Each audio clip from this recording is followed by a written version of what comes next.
آئیے بڑے ادب و احترام سے ایک نعرہ صلوات حضرت پڑھ دیں. آئیے حضرات بڑے ادب و احترام سے خطیب اہل بیت علی جناب مولانا مرزا عسکری حسین صاحب سے گزارش کرتا ہوں کہ تشریف منبر ہوں.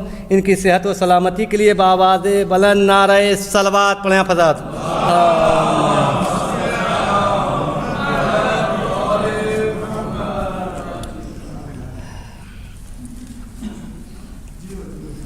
السلام علیکم ورحمۃ اللہ.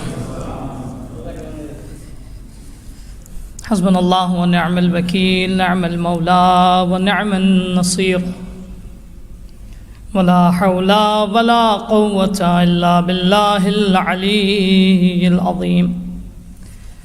اعوذ باللہ من الشیطان الرجیم، بسم اللہ الرحمن الرحیم.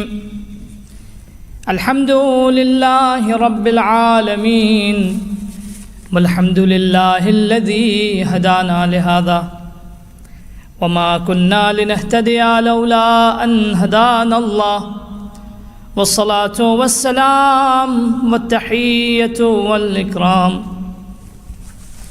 علی سید المرسلین خاتم النبیین مولانا و مولا الثقلین ابی القاسم المصطفیٰ محمد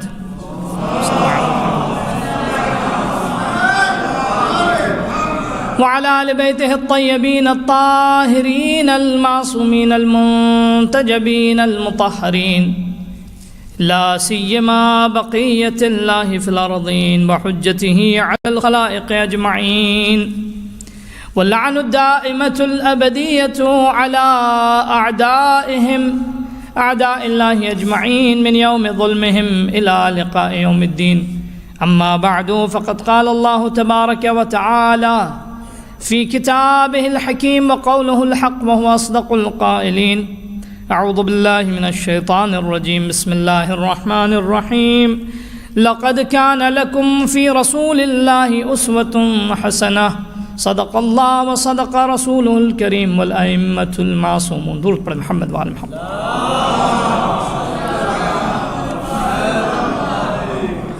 آپ تمام حضرات کو تہ دل سے اعیاد شعبانیہ کی مبارکباد.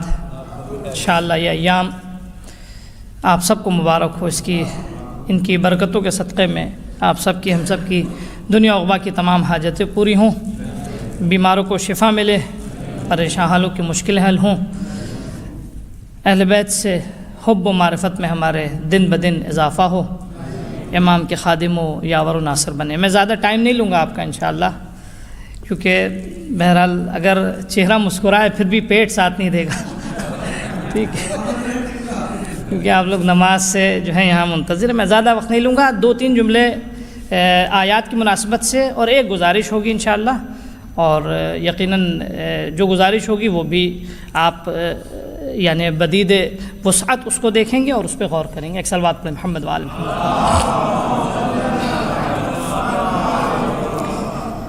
بہرحال میں مقدمتاً ایک بات عرض کروں. شعبان میں اتفاق یہ ہے کہ جتنی بھی شخصیات تشریف لائی ہیں، جن کی ولادت ہوئی ماہ شعبان میں، ان میں اکثریت یا سب ہی بلکہ سرزمین کربلا کے ستارے ہیں. سبھی بالکل. شہزادی زینب سلام اللہ علیہا، امام حسین علیہ السلام سردار کربلا، امام سجاد علیہ السلام، قمر بنی ہاشم، بلکہ یوں کہوں کہ قمر کی جمع عربی میں اقمار ہے. اس ماہ میں اقمار بنی ہاشم وجود میں آئے ہیں. جی، اقمار بنی ہاشم. شہزادے قاسم سلام اللہ علیہ، شہزادے علی اکبر سلام اللہ علیہ. اور اس تاریخ کربلا کو کہتے ہیں جب کسی تحریر کو آپ مکمل کریے اور اس کے بعد پھر کوئی گنجائش نہ ہو تو کہتے ہیں قلم توڑ دیا جاتا ہے. تو اس تاریخ پہ قلم جو ٹوٹے گا وہ 15 شعبان کے مولود سے.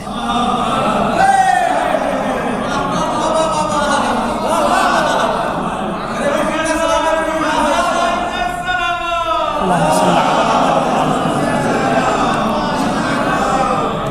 یعنی جس کے بعد جس کے بعد پھر اور مزید تاریخ کی گنجائش نہیں ہوگی۔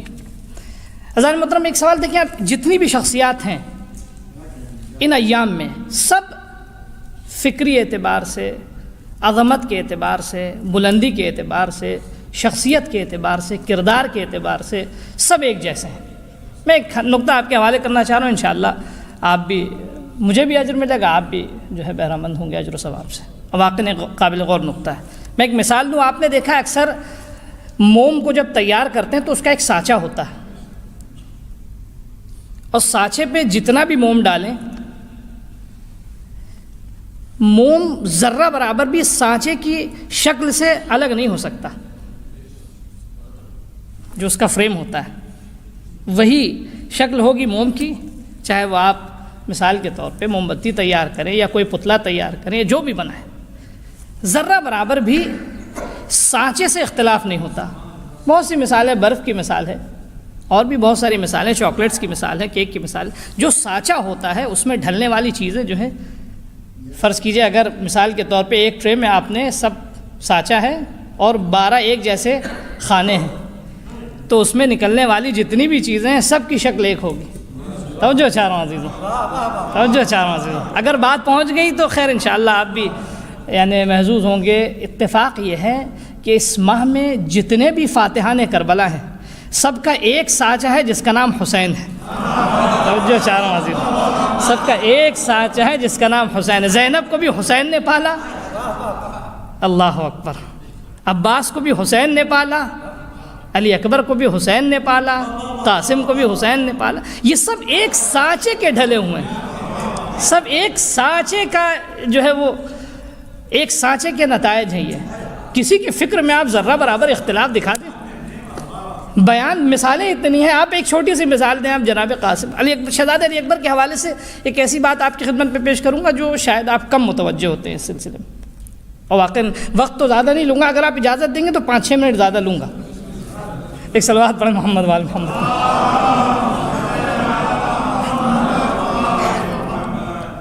خیر میں اپنے لیے گنجائش رکھ رہا ہوں، زیادہ نہیں لوں گا وقت انشاءاللہ، ٹھیک ہے۔ فرض کرنا آپ دیکھیں سب ایک جیسے۔ شہزادہ قاسم کا جملہ مشہور ہے، کیا کہ الموت فیک احلی من العسل، آپ کی راہ میں موت شہد سے شیرین۔ شہزادہ علی اکبر نے مقام ذیقار پہ جب امام حسین جا رہے ہیں، یہ سب مصائب میں سن کے گزر جاتے ہیں، لوگ جا رہے ہیں اور امام حسین ظہر سے قبل کا وقت جو ہے اس وقت تھوڑی سی آنکھ لگی آپ کی، جسے قیلولہ کہتے ہیں، مستحب بھی ہے۔ خواب دیکھا، اٹھے، کلمہ استرجاع کہا زبان پہ، تو جناب علی اکبر نے اس کو فضائل کے باب میں دیکھیے گا، اور جس زاویے سے میں کہہ رہا ہوں، کہا کہ بابا یہ کلمہ استرجاع کا انا للہ و انا الیہ راجعون کیوں کہا آپ نے؟ کہا بیٹا میں نے ایسا ایسا خواب دیکھا ہے کہ نرغ آدم میں گھرا ہوں، بھیڑیوں جیسے لوگ مجھے نوچ کر کھا رہے ہیں، ہر طرف سے مجھ پہ حملہ ہو رہا۔ تو آپ نے ایک جملہ پوچھا، اولسنا علی الحق،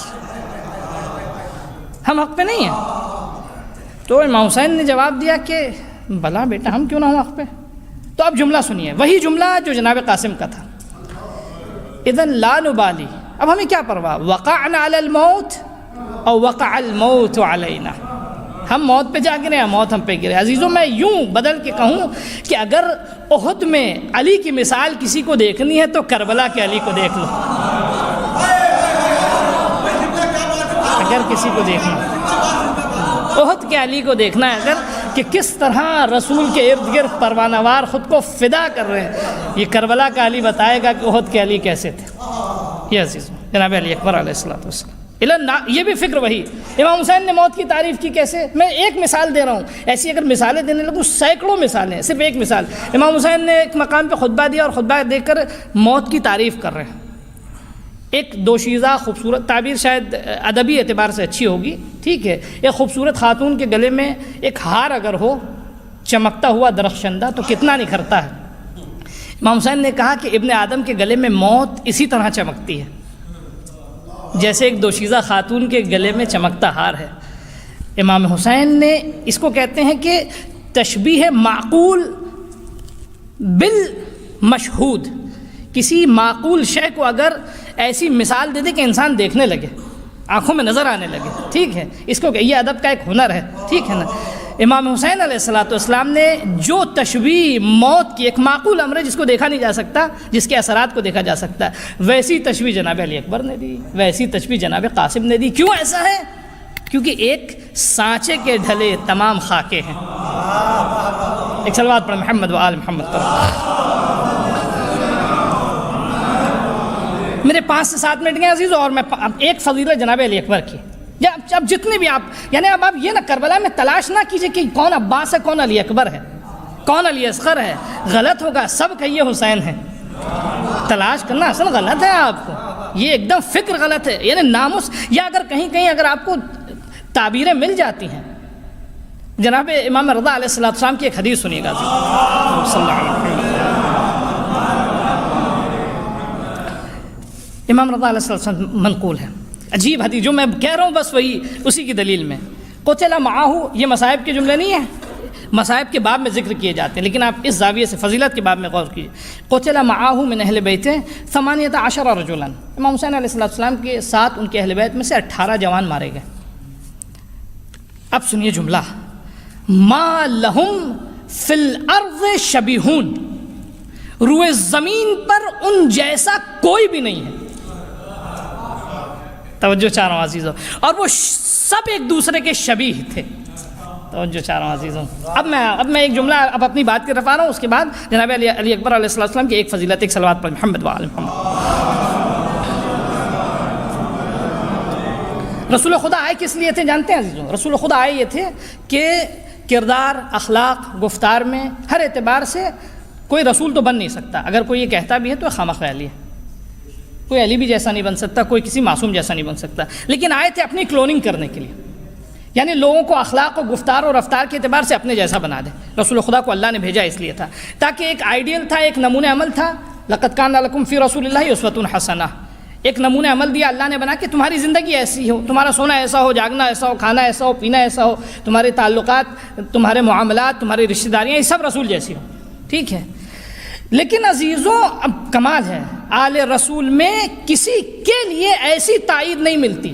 توجہ کیجیے گا عزیز، جو بات آپ کی خدمت میں عرض کرنا ہوں، اس آیت کی عملی تفسیر کا نام ہے علی اکبر۔ توجہ چاہ رہا ہوں، کیوں؟ کسی کے لیے بھی یہ مصداق نہیں ملتا۔ امام حسین علیہ السلام کا یہ جملہ، یعنی اس پہ فضیلتیں ختم ہو جاتی ہیں۔ اللہم اشہد علی ہؤلاء، اس کو فضیلت کے باب میں دیکھیے گا، خدایا گواہ رہنا اس قوم پر، قد برز الیہم، اب ان کی طرف وہ جا رہا ہے کہ جو سیرت، جسم، جسامت، گفتار اور حتیٰ منطقاً و نطقاً، یعنی نطق جانتے ہیں، نطق و منطق میں فرق کیا ہے؟ منطق کہتے ہیں گفتگو کو، نطق کہتے ہیں فکر کو، یعنی گفتار، کردار، جسم و جسامت، ظاہری باطنی، ہر اعتبار سے رسول جیسا ہے۔ توجہ چاہو عزیزو، یعنی جو آیت خدا نے نازل کی تھی کربلا میں، اس کی عملی تفسیر کا نام ہے علی اکبر۔ عملی تفسیر کا شبہ رسول۔ اب اسی پہ پوری میں آپ سب سنتے ہیں اتنی اخلاق رسول کیا ہے، کردار رسول کیا ہے، شخصیت رسول کیا ہے، اگر کسی کو بھی دیکھنا وہ علی اکبر۔ علی اکبر آئینہ ہے رسول کا، کسی کو اگر دیکھنا ہے تصویر ہے رسول کی۔ اگر خدا، اب امام حسین کہہ رہے ہیں، کوئی مبالغہ خطیب کا نہیں ہے یا کوئی شاعرانہ جملے نہیں ہے، معصوم وقت کہہ رہا ہے، اور ایک بیٹے کی تائید میں نہیں بلکہ ایک صاحب کردار انسان کی تائید میں کہہ رہے ہیں۔ اس زاویے سے آپ دیکھیں، یہ امام حسین جناب علی اکبر علیہ السلام کا۔ علماء نے بہت ساری تعبیریں کہی ہیں، وقت نہیں ہے، صرف ایک جو ہے تعبیر آپ کی خدمت میں حوالے کر دیں، اور پھر وہ میری جو اہم گزارش ہے وہ بہت امپورٹنٹ ہے۔ کیا فرماتے ہیں شیخ فاضل دربندی؟ ایسی فضیلت شاید آپ نے کبھی نہ سنی ہوگی، اور شعراء سے میری ایک گزارش ہوگی اہم، وہ ضرور تشریف رکھیں گے آخر وقت تک تاکہ ہماری بات سن کے جائیں۔ فرماتے ہیں انہ کان افضل من جمیع حواری رسول اللہ، رسول اللہ کے تمام حواریوں سے، حواری ہر صحابی کو نہیں کہتے ہیں، حواری خاص چنندہ صحابی کو کہتے ہیں۔ جناب عیسیٰ کے ساتھ بہت سے لوگ تھے، حواری صرف 12 تھے، رسول خدا کے حواری صحابی تو بہت تھے، حواری یعنی ان خاص چنندہ اصحاب کو کہتے ہیں۔ کہتے ہیں فاضل دربندی اثار الشہادہ کے مؤلف، انہ کان من افضل حواری رسول اللہ صلی اللہ علیہ وآلہ وسلم، جناب علی اکبر رسول خدا کے جتنے بھی حواری یعنی خاص صحابہ، کون ہم؟ سلمان و ابو ذر و مقداد ومن جمیع حواری امیر المومنین، اور مولا کائنات امیر المومنین کے جو حواری ہیں ان سے بھی زیادہ افضل تھے. اور مولا کائنات کے حواری کون؟ یعنی خاص صحابی فرماتے ہم عمرو بن الحمق الخزاعی، میثم التمار. اس کے بعد فرماتے ہیں اویس القرنی و محمد بن ابو بکر. یہ وہ حواری ہیں جو رسول خدا اور مولا کائنات کے حواری ہیں. فاضل دربندی کہتے ہیں کہ شہزادے علی اکبر کا مقام ان سب سے کہیں زیادہ برتر و بالا ہے. کوئی مقایسہ نہیں کر سکتا کہ علی اکبر اور سلمان. جناب سلمان اب ہم لوگ کہہ کے گزر جاتے ہیں، جناب سلمان پہ رسول خدا فخر کر رہے ہیں، من اہل البیت. امام صادق علیہ السلام نے جب سائل نے سوال کیا کہ آپ کیوں اتنی تعریف کرتے ہیں سلمان فارسی کی، کہا چپ رہو، خاموش رہو. وہ سلمان محمدی تھے، فارسی نہیں تھے. ایک جملہ سنیے گا، اس سے جناب علی اکبر کی عظمت کا اندازہ ہوگا. آپ نے فرمایا جناب سلمان کی بہت ساری فضیلتیں، ایک فضیلت یہ تھی کہ کبھی بھی معصوم کی رائے پہ اپنے رائے کو مقدم نہ کیا. اور جو چاروں عزیزوں، شہزادے علی اکبر کی شخصیت کو پہچانے. کربلا میں کبھی بھی رائے معصوم یعنی معصوم کی نگاہ پر اپنی نگاہ کو مقدم نہ کیا. یہ عظمت ہے جناب علی اکبر کی. یہ بات میری فضیلت کے حوالے سے ہوگی. بہت ساری باتیں ہیں، میں لکھ کے سب لایا لیکن ساری باتیں پڑھوں گا نہیں. ایک بات جو گزارش ہے شعراء سے، دیکھیے ایک چیز حسن بتاؤں شعراء کا. جو شعراء یہاں بیٹھے ہیں، بہرحال بہت سے لوگ نہیں پڑھ پائے، ایک دو شاعر رہ گیا، اس سے لیے معذرت. سب پڑھ چکے ماشاء اللہ. ایک صلوات پر محمد محمد. اچھا دیکھیے، شاعر کا کام عقل سے ہوتا ہے. عام انسانوں کے بنسبت شاعر کی عقل بہت جوال ہوتی ہے اور شاعر کی ذمہ داری بھی بہت زیادہ ہوتی ہے. جیسے چھوٹے خطیبوں کی ذمہ داری ہوتی ہے، اپنی بات روز محشر ہمارا بھی حساب کتاب ہوگا. سب سے پہلے پکڑے جائیں گے. یہاں تو سب سے آگے بھاگتے ہیں مولانا صاحب، لیکن وہاں سب سے پہلے وہاں بھی سب سے آگے پکڑے جائیں گے. ٹھیک ہے نا؟ کتنا لوگ احترام کرتے ہیں. جتنا احترام اتنی ذمہ داری، جتنی داد اتنی ذمہ داری. یاد رکھیے گا عزیز، جتنی داد اتنی ذمہ داری. اگر کوئی بھی ایسا جملہ جو کہیں بھی، دیکھیے کمال کیا ہوتا ہے، بہرحال وقت نہیں تو شہزادے علی اکبر کی فضیلت سے تطبیق دیتا. ٹھیک ہے، شاعری کا کمال، شاعری کب اپنے عروج پہ ہوتی ہے؟ جب اس میں صنعت تضاد اپنے کمال پہ ہو. یہ میں شاعر تو نہیں ہوں لیکن شعراء اس کو بہتر سمجھتے ہیں. صنعت تضاد جو ہے جب اپنے کمال پہ ہو، یعنی متضاد معانی کو اس طرح آپس میں چینش ہو ان کی کہ کوئی ایک دوسرے کی کاٹ نہ کرے. توجہ شاعر عزیزوں، یہ شاعری کا کمال ہے. یہی کمال عزیزوں پیغام میں بھی ہونا چاہیے. توجہ چاہوں، کچھ مسائل ایسے ہیں کہ جس میں جو ہے بہرحال ہم کہیں اختلافی نہیں، مسلمات میں سے. فرض کیجئے بہرحال شاعری ہر شاعر کو اختیار اپنے تاثرات پیش کرتا ہے، ٹھیک ہے، لیکن دین کے معاملے میں یہ کوشش کرے، چاہے میں مرزا عسکری اپنی بات کروں، دین کے معاملے میں کوشش کیجئے کہ ایک قدم بھی وہ جو ذمہ دار ہیں ان سے آگے نہ بڑھیے. یتیم بچہ اگر اس کے سر پہ سرپرست کا سایہ نہ ہو تو وہ برباد ہو جاتا ہے. ہم شیعہ ایتام آل محمد ہیں اور مراجع کو معصومین نے ہمارا سرپرست بنایا ہے. کبھی بھی کوئی جملہ، کوئی فکر، کوئی شعر اپنا ایسا نہ کہیے کہ جو کسی مرجع کو پسپا کرے. ٹھیک ہے، جوش ولا میں، جوش بیان میں انسان کہہ دیتا ہے. بہرحال عباس بھائی کے بہت اچھے اچھے اشعار تھے، اللہ ان کو سلامتی دے، ان کی فکر کو وسعت دے. وہ چلے گئے شاید، لیکن ان تک ضرور بات پہنچائیے گا، وہ سنیں گے. تما زنی اور زنجیر زنی کا موضوع بہرحال ہم اس کو نہیں کہیں گے اختلافی موضوع ہے، بلکہ مسلمات میں سے ہے. جب امام کا ظہور ہوگا خوب لگائیے، لیکن ابھی ایک مرجع تقلید کا صریح فتویٰ ہے، حکم ہے کہ حالات ہمارے فیور میں نہیں ہیں. ہمیں اپنی اذا کو بچانا ہے، امام حسین کو لوگوں تک پہنچانا ہے، ہمیں اپنے دل کو ٹھنڈا نہیں کرنا ہے. ایک صاحب نے، مجھے یاد ہے ایک کہیں مجلس میں کیا کہتے ہیں کہ مولانا ایسی مجلس پڑھیے کہ ہمارے دل کو سکون مل جائے. خوب ان کو یہ جن ایسے لوگوں کے لیے بہرحال پھر بہت ساری باتیں پڑھنے والے ان کو مل بھی جاتے ہیں، ویسے ان کے دل کو سکون پہنچاتے ہیں. ٹھیک ہے، یہ سوچیے امام حسین کے دل کو سکون مل رہا ہے کہ نہیں؟ ایک، امام حسین کا پیغام پہنچ رہا ہے کہ نہیں؟ دو، خامنہئی صاحب نے اگر رہبر انقلاب نے اگر کہا قمع زنجیر حرام ہے تو یہ کہہ کے تھوڑی کہا کہ یہ بالکل علیہ باللہ ویسا عمل ہے کہ جیسے کوئی ذاتاً فعل حرام ہوتا، بلکہ یہ کہہ کے کہا کہ جنہوں نے اب تک کیا اللہ ان کو اجر دے. لیکن یہ جو ذریعہ تبلیغ تھا ابھی دشمن کا آلہ کار بن چکا ہے. شیعوں کی مثال جانتے ہیں کیا ہے؟ شیعہ اتنے عقل مند ہوتے ہیں کہ ایک تیر سے 3 وار کر کے نکل جاتے ہیں، کوئی سمجھ ہی نہیں پاتا. ٹھیک ہے، صحیح ہے. تو شیعوں کی مثال عقل مندوں کی ہوتی ہے. سمجھو چاہ رہا ہوں عزیز، شیعہ عقل مند ہوتے ہیں. شیعہ ہر آنے والی مضر باد کو، مضر ہوا کو اپنے فیور میں بدل سکتے ہیں. ہر آنے والا مخالف رخ جو ہے وہ اپنے استعمال میں لے آ سکتے ہیں. دشمن نے ہماری عزاداری جو ہے عزیزوں، دشمن کی شکست کا جو ہے وہ شکست کی دلیل ہے، اور تنہا ذریعہ اور وسیلہ شکست دشمن کی ذلت اور رسوائی کا یہی عزاداری ہے. امام خمینی کا جملہ بار بار میں کہتا ہوں کہ یہی محرم سفر نے ہماری جو ہے ہمارے قیام کو زندہ کیا. بعض یعنی وہ کونڈولیزا رائس کا جملہ بھی ہے کہ ہم سال بھر منصوبے بناتے ہیں، لیکن جو ہے وہ مثلا ایک ایام اعزا میں سب پہ پانی پھر جاتا ہے. ٹھیک ہے، تو عزاداری کو ایسا بنائیے. اور عزاداری ہماری مثال ان یتیموں کی نہ ہو کہ جن کے سر پہ وارث نہیں ہے، بلکہ ان یتیموں کی ہو کہ جو اپنے وارثوں کا لحاظ کر کے. لہٰذا رہبر نے اس کو صریح طور پہ، میں بالکل کوئی گھبراہٹ بھی نہیں ہے مجھے، ممکن ہے سوشل نیٹ ورک پہ بہت ساری گفتگو بھی ہوئی، کوئی مسئلہ نہیں، لیکن ایک حرام فی الحال ناجائز عمل ہے کیونکہ فقیہ نے کہا. کل جب امام کا ظہور ہوگا حالات ہمارے فیور میں ہوں گے. آج تو ہم اپنی ایک بات نہیں پہنچا سکتے. آپ جانتے ہیں کچھ نیوز چینل یوٹیوب کے جس کے 5,000 50,000 اور پتہ نہیں کتنے فالوورز ہیں، بہت غور سے سنیے گا. ٹھیک ہے، صرف ایک یوٹیوب کے مزاج کے خلاف جو ہے وہ اس پہ مووی چلی گئی، یا اس پہ کوئی وہ چلا گیا، کلپ چلی گئی، انہوں نے بینڈ کر دیا، اس کو ختم کر دیا. ایسے کتنے ہیں اسلامک میڈیاز شیعوں کے، وہ صرف انہی چیزوں کو باقی رکھتے ہیں جو ان کے مزاج کے مطابق.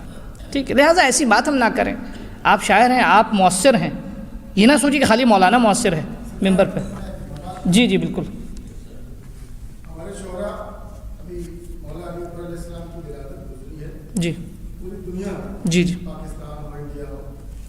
جناب یوسف علیہ السلام کے حوالے سے جناب علی اکبر علیہ السلام کا تقابل جس طرح سے پیش کر رہے ہیں، اس میں جناب یوسف علیہ السلام کی شان کو اتنا کم کر رہے ہیں، اور یہ آج سے نہیں ہو رہا ہے، بہت زمانے سے ہو رہا ہے. جی جی. تو میں چاہتا ہوں کہ بہت بڑا میڈیا ہے ہمارا، یہ بہت بڑا پلیٹ فارم ہمارا ہے مسجد شعبہ، میں چاہتا ہوں آپ کے ذریعے یہ بات لوگوں تک، شعراء تک جائے. جی جی. دیکھیے مدح، دیکھیے بہت اچھی بات ہے. ممدوح جو ہے یعنی مثال کے طور پہ جناب علی اکبر کے فضائل کے لیے کم نہیں ہے ہمارے پاس. قسم آپ کی خدمت میں عرض کروں، میں جو لے کر آیا ہوں شاید آپ نے کبھی سنا نہ ہوگا. ایسے جملے ہیں جناب علی اکبر کی شان کے لیے، لیکن کوئی ضرورت نہیں ہے کہ ہم جناب یوسف کو زمین پہ رکھیں اور ان کے اوپر جناب علی اکبر کو سوال کریں. نہ نہ، جناب علی اکبر کا اپنا مقام، جناب یوسف کی اپنی فضیلت. ٹھیک ہے، کوئی کہیں کم نہیں ہے ہمارے پاس. دیکھیے آدمی تقابل، آپ نے دیکھا ہوگا مارکیٹنگ میں، اب یہ سب تو آپ مجھ سے بہتر جانتے ہیں. مارکیٹنگ میں 2 طرح کی ہوتی ہے، ایک تو یہ اچھا، یہ برا ہے تو یہ اچھا ہے. ٹھیک ہے نا. اصل اہل بیت میں یہ سوال ہی نہیں ہوتا. توجہ چاہ رہا ہوں عزیز، وہاں جہاں مثلا کہ کون جو ہے مثلا کہتا ہے کہ میں بہت زیادہ ہوں، وہی کہتا ہے کہ جہاں اس کے پاس کم ہو دوسرے سے زیادہ ہو.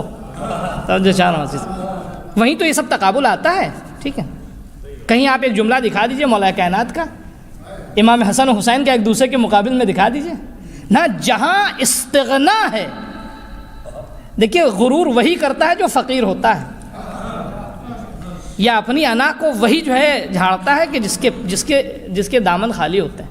ٹھیک ہے، اصل ہمیں ان کے پاس اتنا کچھ ہے کہ ان کی فضیلت بیان کرنے کے لیے کسی کو کم کرنے کی ضرورت نہیں ہے. اب یہیں سے شاعروں کی اور خطیب کی بھی ذمہ داری ہوتی ہے. اکثر آپ دیکھیں جب تقابل ہونے لگتا ہے، یہ ایسا ویسا نہیں. شاعر اگر صحیح میں مطالعہ کر لے، خطیب اگر خود مطالعہ کر لے، تو پھر تقابل کی ایسی ضرورت ہی نہیں پڑے گی. وہ انہی کی فضیلت اتنی بیان کرے گا کہ کسی کو نیچے کرنے کی ضرورت ہی نہیں پڑے گی. ٹھیک ہے نا. تو بہرحال میں گزارش کروں گا، زنجیر زنی قمع زنی کا مسئلہ ایک حاکم وقت نے، یہ مسئلہ جو ہے کیا نام، جتنا اس کو، کیونکہ دیکھیں اس کے مقابل میں جو بھی بولتا ہے تو فوراً کیا کہتے ہیں کہ یہ تو جذبات کا معاملہ، امام حسین کا معاملہ. ٹھیک ہے نا عزیزوں، میں ایک جملہ آپ کو حوالے کر کے جا رہا ہوں، شرعی ذمہ داری کے ساتھ اس کو ذہن میں رکھیے گا. کوئی بھی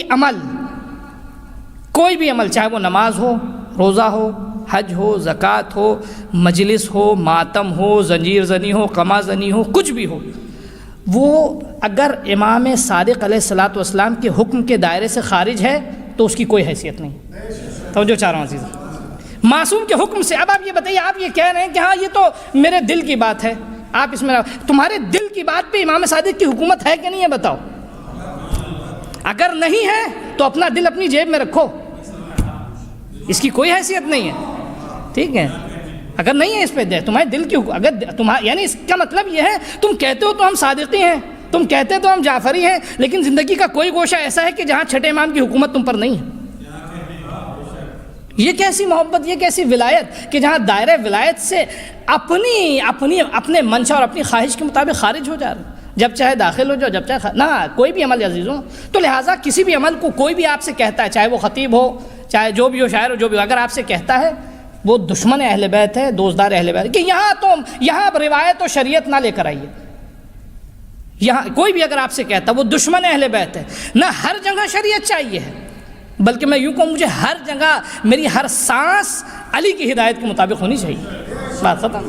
اب تم اپنی کوئی سانس ایسی لے آؤ کہ جہاں علی کی حکومت نہ ہے تو پھر تم سمجھو تمہارا انجام سمجھے، ٹھیک ہے۔ تو لہٰذا یہ عمل ایسا ہے، شاعروں سے الحمدللہ سب کے بہترین اشعار، اسی لیے ہماری باتیں بھی پھیکی پڑ جاتی ہیں شاعروں کے سامنے، ٹھیک ہے، لیکن الحمدللہ شاعروں کے بہترین کلام اشعار، تو اس کا لحاظ جو ہے بہت ضروری ہے۔ ایسے اشعار جو ہے وہ نہیں یہ کہ میں تکلف میں کہوں، نہیں، فقی نے کہا جائز نہیں ہے، اور ہر فقی کو اختیار ہے اگر وہ واقعاً جامع الشرائط فقی ہے، ٹھیک ہے، اس کی مخالفت کرنا کانہ امام معصوم کی مخالفت کرنا، نہیں یہ کہ وہ معصوم ہے بلکہ امام معصوم کا حکم ہے، الراد علیہم کالراد علینا، اصول کافی کی حدیث ہے، طولانی کتاب الحجہ میں جا کے دیکھیے گا، الراد علیہم کالراد علینا، ان کی کاٹ کرنے والا، ان کا انکار کرنے والا، ان کے حکم کو رد کرنے والا گویا ایسا ہے جیسے وہ ہماری رد کر رہا، تو یہ صحیح نہیں ہے۔ اور دوسرے جذبات کی وادی بہت وسیع ہے، آخری جملہ میں کہہ کے اپنی بات کو کنکلوڈ کروں، جذبات کی وادی بہت وسیع ہے، اپنے قیمتی آنسوؤں کو جذبات میں نہ بہائیں، معرفت کے ساتھ بہائیں۔ یہی آنسو جو ہے جذبات میں بہیں تو ان کی اہمیت نہیں ہوتی، معرفت کے ساتھ بہے تو ان کی اہمیت ہوتی۔ ملنا رونے والے شمر رویا تھا، اب کتنے مثلا جناب علی اصغر کے لبوں پہ جب جو ہے وہ جنبش ہوئی زبان کی تو دشمن رونے لگا، ٹھیک ہے، تو ایسے رونے کا کیا امام حسین کو لوگ ہاتھ میں پتھر لیے کھڑے رو رہے ہیں اور پھینک کے مار رہے ہیں، خوب ایسے رونے کی کیا قیمت؟ ایسا رونا جہاں مقدر خراب ہوتا ہے وہیں لوگ روتے ہیں، ٹھیک ہے، صحیح ہے نا، وہ رونا کہ جو معرفت اور عشق کے ساتھ ہو، اس رونے میں پھر جذبات نہیں ہوتے، اس رونے میں پھر جو ہے وہ ایموشنز نہیں ہوتے۔ انشاءاللہ بارگاہ میری بات یقیناً آپ تک پہنچ گئی اور امید ہے کہ آپ اس پہ غور کریں گے۔ میں نے اس لیے کہا کہ شعراء بہت ذہین ہوتے ہیں کیونکہ باتوں کو جلدی سمجھتے ہیں، ماشاءاللہ۔ ایک صلوات پڑھیں اپنی سب کی سلامتی کے لیے، اللہم صلی علی محمد آل محمد۔ بسم اللہ الرحمن الرحیم، اللہم انا نسألک وندعوک بسمک العظیم العظم الاجل الاکرم وباسمک یا اللہ یا اللہ یا اللہ یا اللہ یا اللہ۔ پالنے والے میرے معبود اس عبادت کو قبول فرما، خدائے ہر شاعر کو ایک بیت کے عوض میں 1000 ابیات عطا فرما۔ پالنے والے میرے معبود اس عبادت کے صدقے میں حاضرین کی دنیا اور آخرت کی تمام خواہشوں کو پورا فرما۔ پالنے والے میرے معبود حاضرین کی دنیا و عقبہ کی تمام مشکلات کو دور فرما۔ جو بھی بیمار ہیں اس وبا کے شر سے مبتلا ہیں خدایا ان کو جلد از جلد صحت و سلامتی عافیت عطا فرما، ان کے گھر والوں کو خوش فرما، ان کے گھر والوں کو سکون عطا فرما، جو بھی پریشان حال ہے اس کی پریشانیوں کو دور فرما۔ پالنے والے میرے معبود جلد از جلد دنیا سے یہ وبا کا شر ختم ہو۔ علماء اکرام، فقہاء اعظام، مراجع تقلید کا سایہ ہم سب کے سر پہ دائم و قائم رہے۔ امام زمانے کے ظہور میں تعجیل فرما، ہمیں اور ہماری نسلوں کو امام کا عاشق ناصر و مددگار بنا۔ ربنا تقبل منا انک انت السمیع العلیم وتب علینا انک انت التواب الرحیم۔ بسم اللہ الرحمن الرحیم۔ اللہم کن ولیک الحجۃ ابن الحسن صلواتک علیہ وعلی آبائہ في هذه الساعة وفي كل ساعة وليا وحافظا وقائدا وناصرا ودليلا وعينا حتى تسكنه أرضك طوعا وتمتعه فيها طويلا برحمتك يا أرحم الراحمين۔ صلى الله عليك يا رسول الله، السلام عليك يا خديجة الكبرى، السلام عليك يا فاطمة الزهراء سيدة النساء